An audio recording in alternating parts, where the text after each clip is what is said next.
அடுத்து பாருங்கள் பயிற்சி 2.9 இருக்க சம்ஸ் பார்க்க போகிறோம்.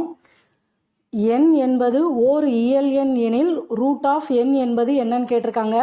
4 ஆப்ஷன் கொடுத்துருக்காங்க. எப்போதும் ஒரு இயல் எண், இன்னொன்று வந்து எப்போதும் ஒரு விகிதமுறா எண், அடுத்து வந்து எப்போதும் ஒரு விகிதமுறு எண், அடுத்து வந்து ஒரு விகிதமுறு அல்லது விகிதமுறா எண் சொல்லியிருக்காங்க. இயல் எண்ணா நமக்கு தெரியும் 1, 2, 3 போய்கிட்டே இருக்கும். இப்போ எடுத்துக்காட்டுக்கு எண் வந்து 2ன்னா ரூட் ஆஃப் 2ங்கிறது விகிதமுறா எண்.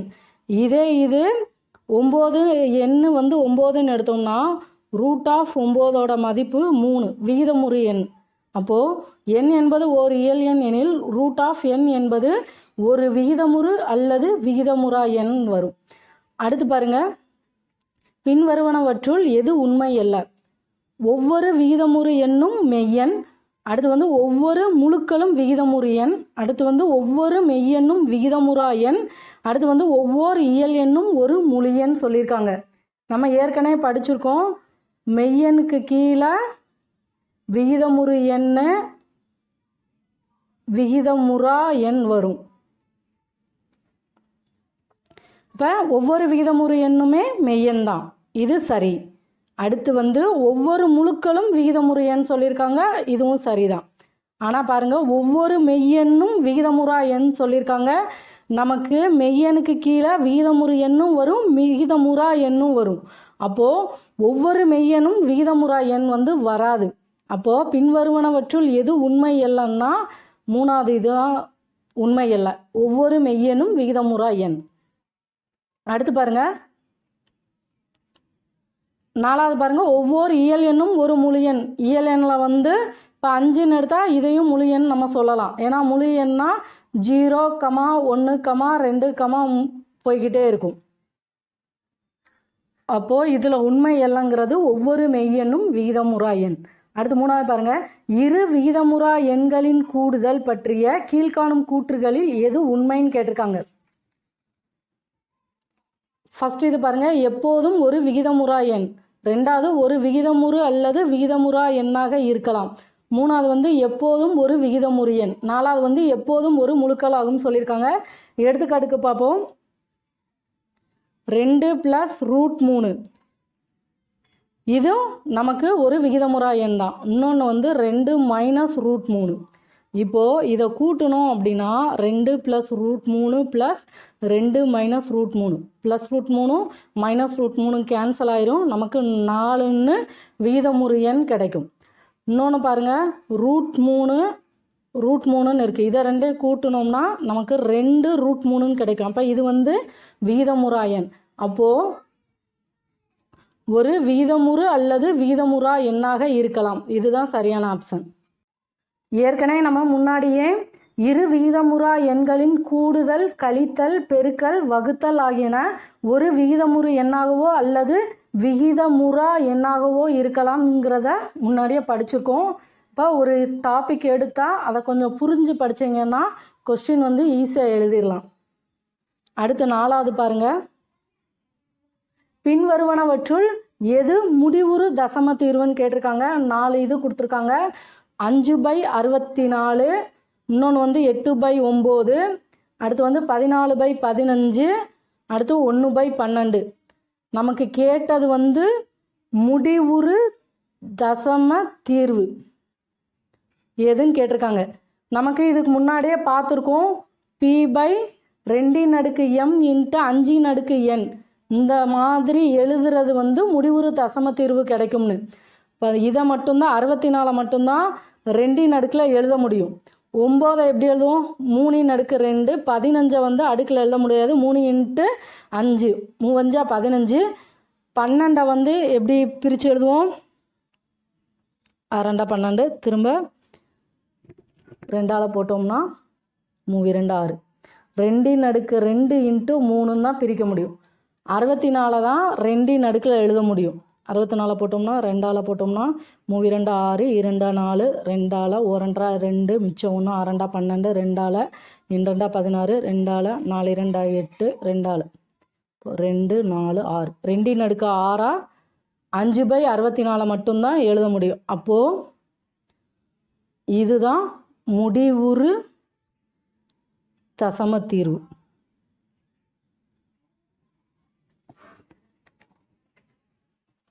அடுத்து 5வது பாருங்க, பின்வருவனவற்றுள் எது விகிதமுறா எண் கேட்டிருக்காங்க. ஃபஸ்ட்டு வந்து √25ன்னு இருக்குது, இதை வெளியில் எடுக்கலாம் 5ன்னு. அடுத்து 2வது பாருங்க, √9/4, இதை எப்படி எழுதுவோம், √3 × 3/2 × 2. இப்போ வெளியில் எடுத்தோம்னா 3/2. இப்போ இதுவும் விகிதமுறு எண் தான். அடுத்து 3வது வந்து 7/11, 7 11ஆல் போடுவோம், புள்ளி வச்சு 0 சேர்ப்போமா. 6 11 66, மிச்சம் 4, திரும்ப 0 சேர்ப்போம்.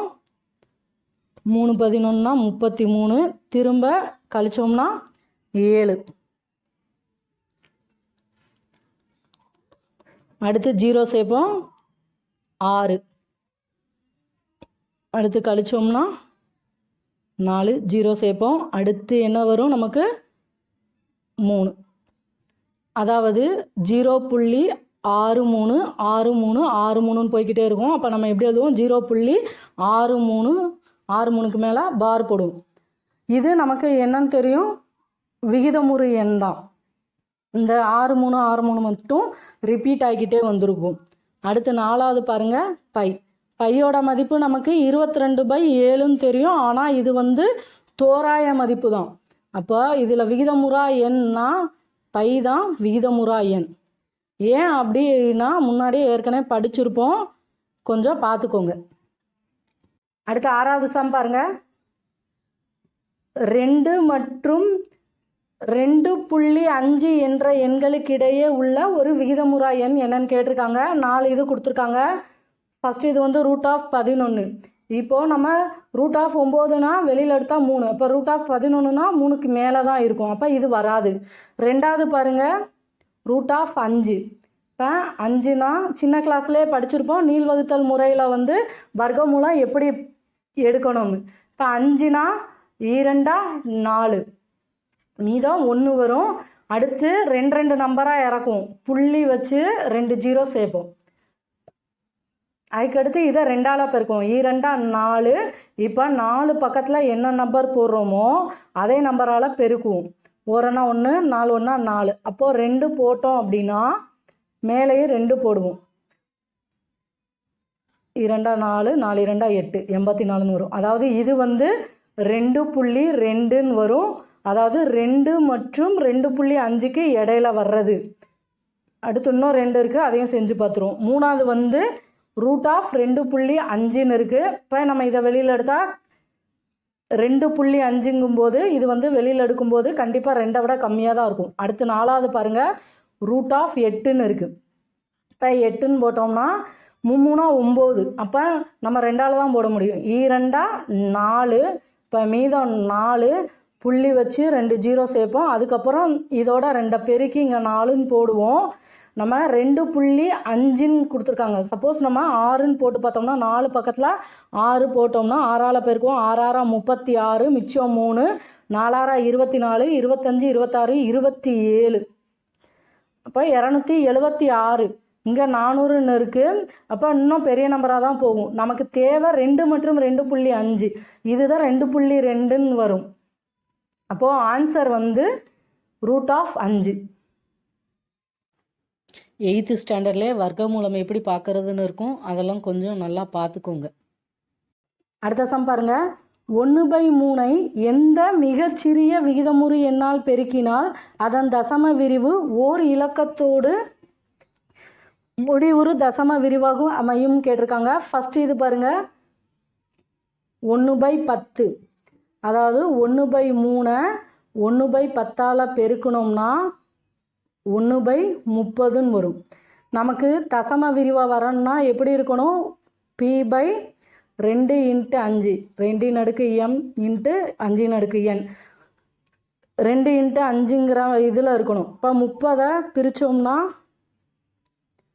1 2 2, மிச்சம் 1, I 2 10. அடுத்து 5ஆல் போட்டோம்னா 3.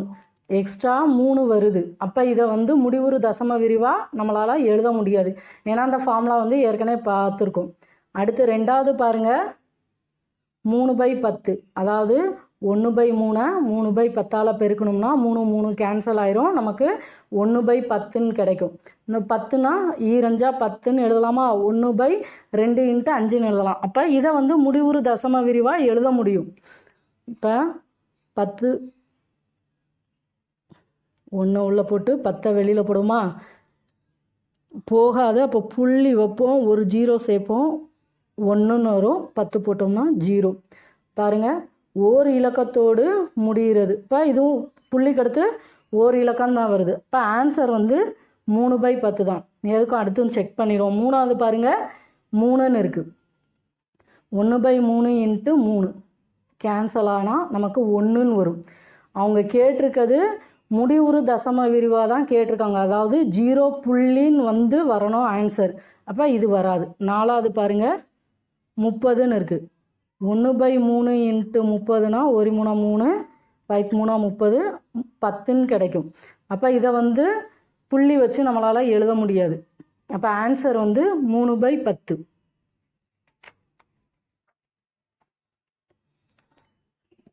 அடுத்து சம் பாருங்கள்.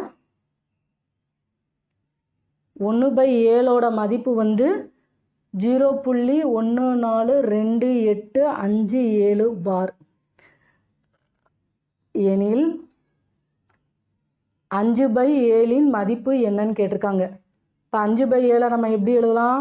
ஏற்கனவே 1/7 கொடுத்துருக்காங்க. 5 × 1/7ன்னு எழுதலாமா? இப்போ பெருக்கணும்னா நமக்கு 5/7 தான் கிடைக்கும். இப்போ 5 × 1/7க்கு பதிலாக அவங்க கொடுத்த மதிப்பு 0.142857 பார். இப்போது இதை 5ஆல் பெருக்கணும். 14 2 8 5 7. 5ஆல் பெருக்கணும்னா 5 35 மிச்சம் 3, 5 25 28 மிச்சம் 2, 5 40 42 மிச்சம் 4, 2 10 14 மிச்சம் 1, 4 20 21 மிச்சம் 2, 1 5 6 7. இப்போது நமக்கு வர்ற மதிப்பு வந்து 0.7142885 வரும். 0.7142885. இதுக்கு மேலே பார் போட்டுருவோம். இப்போ ஆன்சர் வந்து ரெண்டாவதுல கொடுத்துருக்காங்க.